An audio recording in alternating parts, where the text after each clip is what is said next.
যদি কেউ তার রোজা ভাঙে সূর্যাস্তের পর কোনো একটা জায়গায়, তারপরেই সে একটা প্লেনে উঠল, উপরে উঠে সূর্য দেখতে পেল, সে কি খাওয়া দাওয়া বন্ধ করবে? তার রোজা কি কবুল হবে, নাকি সেটা আবার রাখতে হবে?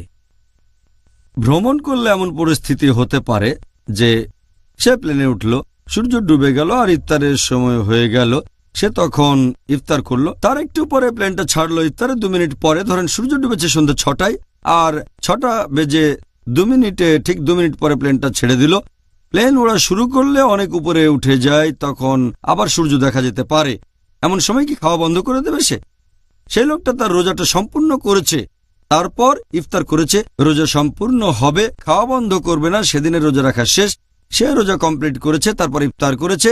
এখন অনেক উপরে সূর্য দেখলেও খাওয়া বন্ধ করতে হবে না, সেই দিনের রোজা রাখা শেষ।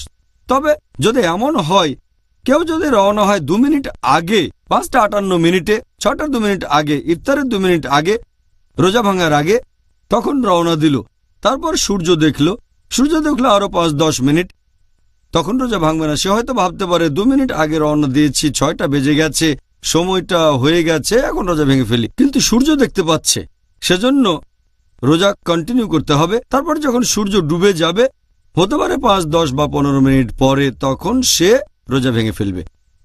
একইভাবে হয়তো প্লেনে করে ভ্রমণ করছেন, পাইলট প্লেন চালাচ্ছে, সূর্য দেখা যাচ্ছে, পাইলট প্লেনটা তখন নিচে নামিয়ে আনবে না যাতে তাড়াতাড়ি ইফতার করতে পারে, ভাঙতে পারে। তবে যদি টেকনিক্যাল কোনো সমস্যা হয় তখন নিচে নেমে আসতে পারে, আর প্লেনে যারা আছে তাদের জন্য সূর্য ডুবে গেল, তখন রোজা ভেঙে ফেলতে পারে।